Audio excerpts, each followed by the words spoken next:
Hello friends, welcome to my channel. இன்றைக்கி நம்ம சேனலில் என்ன பார்க்குறோம் அப்படின்னா, இன்றைக்கி மார்கழி 6வது நாள் நம்ம வீட்டில் எப்படி பிரம்ம முகூர்த்த பூஜை பண்ணணும் அப்படிங்கிறத தான் வந்து இன்றைக்கி வீடியோவாக ஷேர் பண்ணியிருக்கேன். வாங்க வீடியோக்குள்ளே போயிடலாம். வீடியோ பார்க்குறதுக்கு முன்னாடி ஒரு லைக் கொடுத்து பார்க்குறதுக்கு ஸ்டார்ட் பண்ணுங்கள். நீங்கள் கொடுக்குற ஒவ்வொரு லைக்கும் அடுத்தடுத்த வீடியோஸ் போடுறதுக்கு எனக்கு மோட்டிவேஷனலாக இருக்கும். நம்ம சேனலை ஃபஸ்ட் டைம் பார்க்குறீங்க அப்படின்னா சப்ஸ்கிரைப் பண்ணி சப்போர்ட் பண்ணுங்கள். இன்றைக்கி டே ஒரு லேசி டே அப்படின்னு தான் சொல்லணும். காலையில் ஒரு 4 மணிக்கு எந்திரிச்சிட்டு சரி இன்னும் ஒரு 10 நிமிஷம் படுத்துட்டு அப்புறம் எந்திரிச்சிக்கலாம் அப்படின்னு நினச்சிட்டு படுத்தேன். எந்திரிக்கிறப்ப பார்த்தீங்கன்னா டைம் வந்து 5:15 ஆகிடுச்சு. என் ஹஸ்பண்ட் வந்து வெளியில் வந்து ஜிம்முக்கு போவாங்க. அதனால் வந்து அவங்களும் வந்து எனக்கு சுடு தண்ணி டீ எல்லாமே வந்து ரெடி பண்ணி கொடு அப்படின்னு சொல்லிட்டாங்க. அவங்களுக்கு எல்லாம் ரெடி பண்ணி கொடுத்துட்டு அவங்க வந்து 5:30 அப்படிங்கிறப்பெல்லாம் வந்து வெளியில் கிளம்பிடுவாங்க.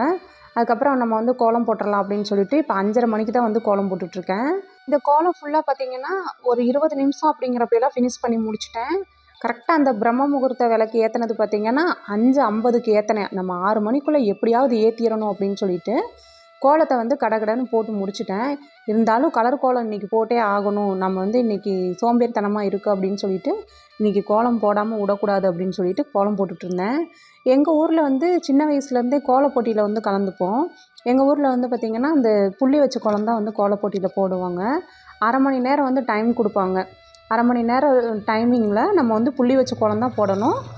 கலர் போடுறது போடாதது அவங்கவுங்க விருப்பம் அப்படிங்கிற மாதிரி சொல்லுவாங்க. நான் ஒரு 6th ஸ்டாண்டர்ட் படிக்கிறப்பையிலேருந்து இந்த கோலப் போட்டியில் வந்து எனக்கு கலந்துப்பேன். எக்ஸ்பீரியன்ஸ் இருக்கிறனால அந்த 1/2 மணி நேரம் அப்படிங்கிறதுக்குள்ளேயே நல்ல பெரிய பெரிய கோலமாகவே நாங்கள் வந்து போடுவோம். 21 புள்ளி 27 புள்ளிலெல்லாம் வந்து போட்டிருக்கேன்.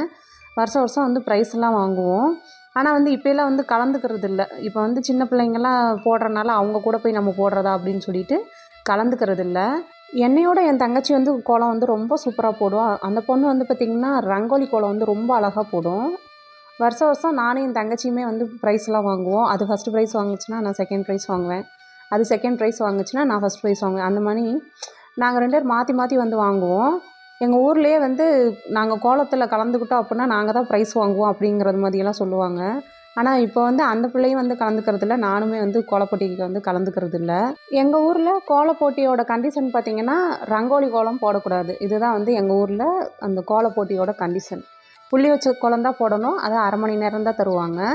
ஸோ வந்து அதுக்குள்ளே யாரோட கோலம் நல்லா இருக்கோ அவங்களுக்கு தான் வந்து ப்ரைஸ் கொடுப்பாங்க. அதே மாதிரி வந்து பார்த்திங்கன்னா எங்கள் ஊரில் இருக்கிற ஆளுங்க வந்து யாரும் செலக்ட் பண்ண மாட்டாங்க. அடுத்த ஊரில் இருக்கிற ஆளுங்களை கூப்பிட்டுட்டு வந்து செலக்ட் பண்ண விடுவாங்க. ஏன்னா அவங்க ஊருக்குள்ளேயே இருந்தால் அந்த பார்சியாலிட்டி பார்த்து தருவாங்க அப்படின்னு சொல்லிட்டு அடுத்த ஊர்லேருந்து கூப்பிட்டுட்டு வந்து செலக்ட் பண்ண விடுவாங்க. அதெல்லாம் வந்து ரொம்ப நல்லாயிருக்கும். நான் வந்து இந்த மாதிரி கோலம்லாம் போட போட எங்களோட அந்த சின்ன வயசு ஞாபகம் இதுதான் வந்து வந்துட்டு இருந்தது. அதே மாதிரி கோலப் போட்டியில் நாங்கள் வந்து ப்ரைஸ் வாங்குறது பார்த்திங்கன்னா அந்த கலருக்கு அந்த கான்ட்ராஸ்ட்டுக்கு இதுக்கு தான் வந்து எங்களுக்கு வந்து ப்ரைஸ் கொடுப்பாங்க.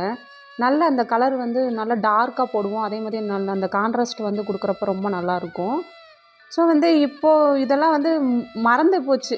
இந்த கோலம்லாம் இப்போ இந்த மார்கழி மாதம்னு எடுத்துக்கிறனால தான் நம்ம வந்து சரி இந்த மாதிரி கோலம்லாம் புள்ளி வச்ச கோலம்லாம் போடலாம் அப்படின்னு சொல்லிட்டு எடுத்திருக்கேன். இந்த மாதிரி கோலம் வந்து பார்த்திங்கன்னா ஒரு லாங் சைஸ் நோட்டு ஃபுல்லாக போட்டு வச்சுருப்பேன். 6th ஸ்டாண்டர்ட்லேருந்து எனக்கு கோலம் போடுறதுன்னா அவ்வளோ ரொம்ப ரொம்ப பிடிக்கும். ஹாஸ்டலில் வேறு படிச்சுக்கிட்டு இருந்தோங்களா, அப்போ வந்து ஒரு நோட்டு ஃபுல்லாக லாங் சைஸ் நோட்டு ஃபுல்லாக இந்த மாதிரி புள்ளி வச்ச பூக்கோலம், ஒரு லாங் சைஸ் நோட்டு ஃபுல்லாக சிக்கு கோலம் வந்து போட்டு வச்சுருந்தேன். ரொம்ப இன்ட்ரெஸ்ட்டாக போடுவேன். கோலம்ங்கிறது அவ்வளோ ரொம்ப பிடிக்கும் எனக்கு. இப்போலாம் வந்து பார்த்திங்கன்னா நம்ம ரங்கோலி போட்டு பழகுனதுலேருந்து இந்த புள்ளி வச்ச கோலத்தை யாரா போடுறது அப்படின்னு சொல்லிட்டு இப்போ நம்ம எல்லாம் அதெல்லாம் வந்து மறந்துட்டோம். சரி இந்த மார்கழி மாதத்துலையாவது நம்மளுக்கு தெரிஞ்ச கைவண்ணத்தெல்லாம் காமிக்கலாமே அப்படின்னு சொல்லிட்டு தான் இந்த மாதிரி கோலத்தை வந்து இப்போ போட்டுட்ருக்கேன். டெய்லி ஒரு கோலம் உங்களுக்கு போட்டு காமிக்கிறேன். இந்த 2-3 நாளாக நான் வந்து கோலம் போட்டு வீடியோ போடுறத பார்த்துட்டு அக்கா கோலம் அழகாக இருக்குக்கா அப்படின்லாம் வந்து சொல்கிறீங்க. ரொம்ப சந்தோஷமாக இருக்குது. எனக்கு கமெண்ட் பண்ணுற ஒவ்வொருத்தருக்கும் ரொம்ப ரொம்ப தேங்க்ஸுங்க. நீங்கள் கமெண்ட் பண்ண தான் இன்னும் நம்ம நல்ல கோலமாக போடணும் அப்படிங்கிற ஒரு ஆசையே எனக்கு வருது. கோலம் போடுறதுல அவ்வளோ ஒரு நல்ல விஷயங்கள் இருக்குது. நான் இப்போ பாருங்கள், நான் இந்த கோலம் போட்டு முடியுங்களாட்டியும் எத்தனை பொசிஷனுக்கு மாறுறேன்னு மட்டும். இப்போ வந்து நம்மளை அறியாமலேயே நம்ம இந்த யோகா ஒவ்வொரு யோகாவாக நம்ம பண்ணிகிட்ருக்கோம். இந்த கோலம் போடுறப்பெல்லாம் காலை மடக்கிறப்ப ஒரு யோகா, நம்ம வந்து கீழே குனிகிறப்ப ஒரு யோகா, அதே மாதிரி அதாவது ஆசனங்கள் வந்து நம்மளை அறியாமையே ஒவ்வொரு ஆசனமாக வந்து பண்ணிகிட்ருக்கோம். ஒரு கிட்டத்தட்ட ஒரு 20 நிமிஷம் அப்படிங்கிறப்ப நம்மளால் வந்து எவ்வளோ நேரம் நம்மளால் குனிய முடியுது. உண்மையிலே சொல்லணும்னா இந்த கோலம் போட்டு முடிக்கவங்களாட்டி எனக்கு உண்மையிலே பயங்கரமாக வேர்த்துருது. அப்போ தான் நான் நினச்சேன், இத்தனை நாளும் நம்ம இதெல்லாம் வந்து மிஸ் பண்ணிட்டோமே அப்படிங்கிற மாதிரி நான் நினச்சேன். டெய்லி ஒரு சின்ன ஸ்டார் இல்லைன்னா ஒரு சின்ன ஒரு சிக்கு கோலத்தை போட்டு விட்டு போயிடுவேன். இந்த மாதிரி பெரிய கோலமாக போடுறதில்ல. ஆனால் வந்து பார்த்திங்கன்னா டைம் எடுத்து வாக்கிங் போகிறது இந்த மாதிரியெல்லாம் இருக்குது. நம்ம வாக்கிங்கும் போக தேவையில்லை, எதுவும் போக தேவையில்லை. இந்த மாதிரி பெரிய கோலத்துகளை வந்து போட்டாலே நம்மளுக்கு நல்லா வந்து வேர்த்துருது. சரி, இனிமேல் நம்ம இதை வந்து கண்டினியூ பண்ணலாம். அதுவும் இல்லாமல் நம்ம போடுற கோலம் எல்லாத்துக்கும் பிடிச்சிருக்குல்ல, ஏன் நம்ம வந்து இதை மிஸ் பண்ணணும்? நம்ம வாசலும் அழகாக இருக்கும், அதே மாதிரி நம்மளுக்கு உடம்புக்கும் ரொம்ப நல்லாவும் இருக்கும். நம்மளோட கோலத்தை எல்லோரும் ரசிக்கிறாங்கல்ல அப்படின்னு சொல்லிட்டு, சரி இனிமேல் நம்ம வந்து இதை ட்ரை பண்ணலாம் அப்படின்னு சொல்லி நினச்சிருக்கேன். நீங்கள் கொடுக்குற ஒவ்வொரு என்கரேஜும் தான் எனக்கு வந்து அடுத்தடுத்த ஸ்டெப்பு நான் வந்து போகிறதுக்கு எனக்கு மோட்டிவேஷன்லாம் இருக்கும். அதனால் எல்லோரும் வந்து கமெண்ட் பண்ணுங்கள். எங்கள் வீட்டு பக்கத்தில் ஒரு அக்கா வந்து என்கிட்ட கேட்டிருந்தாங்க, உன்னோட கோலம் மட்டும் எப்படிப்பா இவ்வளோ பிரைட்டாக இருக்குது அப்படின்னு சொல்லி கேட்டிருந்தாங்க.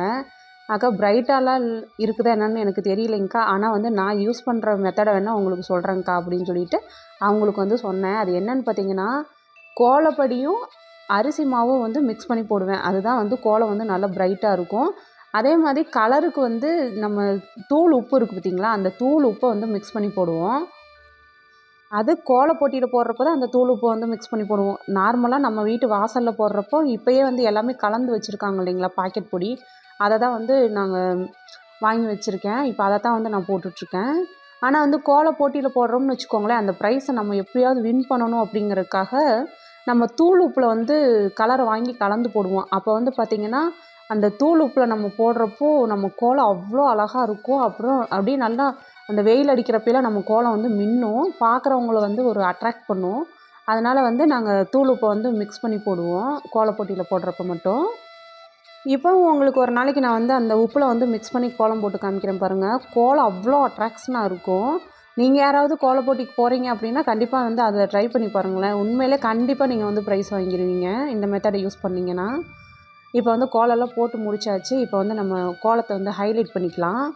கோலத்தில் இந்த மாதிரி வெள்ளை பொடியை கொடுத்து ஹைலைட் பண்ணலாம். இதுக்கு மேலே காவி பொடி கொடுத்தும் காமிக்கிறேன் பாருங்கள். அது இன்னும் நம்ம போட்ட கோலத்தை நல்லாவே இன்னும் சூப்பராக தூக்கி கொடுக்கும். அப்படியே ஒரு அட்ராக்ஷனாக இருக்கும், பார்க்குறக்கே அவ்வளோ அழகாக இருக்கும். நம்ம ஒவ்வொன்றும் ரசித்து ரசித்து போடுவோம். நம்மளோட கற்பனை ஆற்றல்லாம் அதிகரிக்குங்களாமா கோலம் போட்டோம் அப்படின்னா. கோலம் போடுறது அப்படிங்கிறது ஒரு கலைங்க. அதை வந்து நம்மக்கிட்ட இருக்கிறப்ப ஏன் நம்ம வந்து அதை யூஸ் பண்ணாமல் இருக்கணும்? கண்டிப்பாக ஒவ்வொருத்தருக்கும் கோலம் போட தெரிஞ்சிச்சு அப்படின்னா உங்களோட கைவண்ணத்தெல்லாம் இந்த மார்கழி மாதத்தில் காமிங்க. நான் பேசுகிறது போர் அடிக்குதா என்னன்னுலாம் எனக்கு தெரியல. ஒரு கோலத்தை வச்சுக்கிட்டு இவங்க இந்த அளவுக்கு பேசுகிறாங்களே அப்படின்னு கூட உங்களுக்கு தோணலாம். நான் வந்து எதையும் வந்து இதெல்லாம் சொல்லிடல. என்னோடய லைஃப்பில் நடந்தது அதைத்தான் வந்து நான் உங்கள் கூட ஷேர் பண்ணிகிட்ருக்கேன்.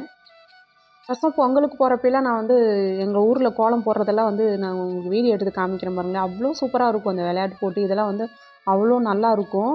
கோலம் போடுற இன்ட்ரெஸ்ட் எப்படி வந்துச்சுன்னா, இந்த எங்கள் ஊரில் வைக்கிற போட்டியில் வந்து அக்காங்கெல்லாம் அழகழகாக போடுவாங்க.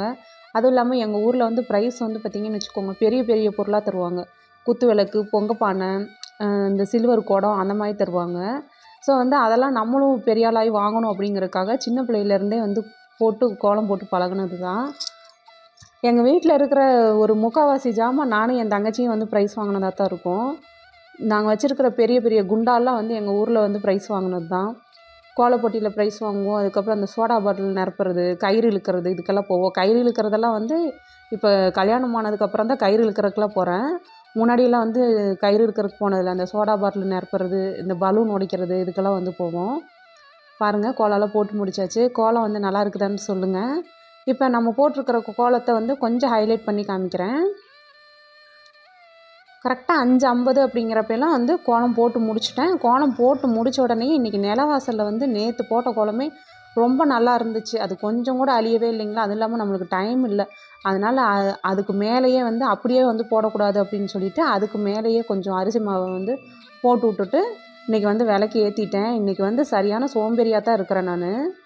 இப்போ பாருங்கள், இந்த கோலம் பாருங்களேன், இந்த காவி பொடியை போட்டோன்னே அவ்வளோ அழகாக மாறிடுச்சு. இது ஃபைனல் லுக் பார்க்குறப்போ வீடியோவில் எப்படி தெரியுது அப்படின்னு தெரில, ஆனால் வந்து நேரில் பார்க்குறக்கு அவ்வளோ சூப்பராக இருந்துச்சு இந்த கோலம். இன்னும் இதை டெக்கரேட் பண்ணணும்னு நினச்சா இன்னும் வாசல் ஃபுல்லாக டெக்கரேட் பண்ணலாம். ஆனால் வந்து நம்மளுக்கு டைம் இல்லை. இப்போ பாருங்கள், நான் விளக்கெல்லாம் வந்து ஏற்றிட்டேன்.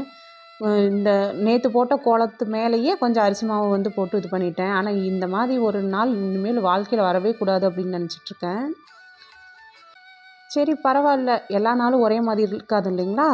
அதுக்கப்புறமா வந்து குளிச்சுட்டு வந்துட்டு நாம் இப்போ பூஜை ரூமில் விளக்கேற்றிட்டு அதுக்கப்புறமா வந்து இன்றைக்கி சமைக்க ஸ்டார்ட் பண்ணலாம் அப்படின்ட்டு. இன்றைக்கி வந்து பார்த்திங்கன்னா பாப்பாவுக்கு காலையில் 2 தோசை ஊற்றி கொடுத்தேன்.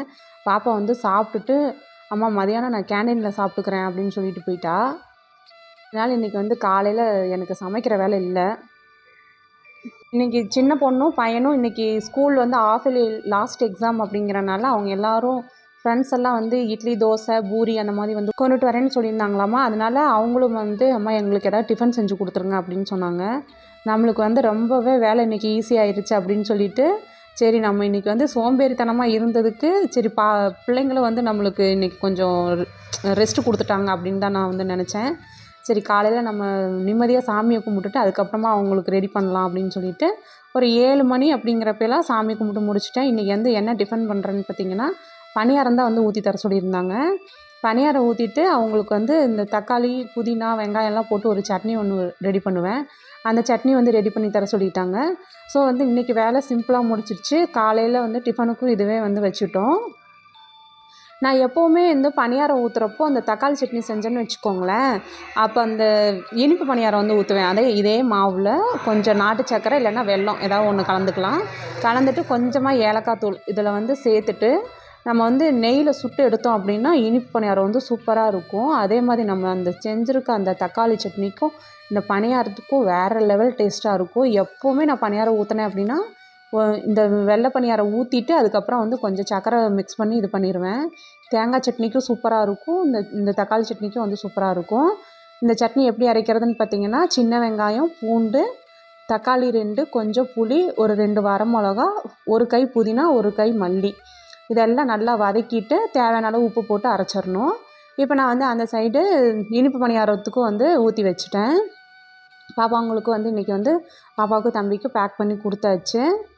காலையில் டிஃபனும் சாப்பிட்டு அவங்களும் வந்து எல்லாம் எடுத்துகிட்டு ஸ்கூலுக்கு வந்து கிளம்பிட்டாங்க. நானும் வந்து இனிப்பு பணியாரமும் இந்த சட்னியும் வச்சு சாப்பிட்டேன்.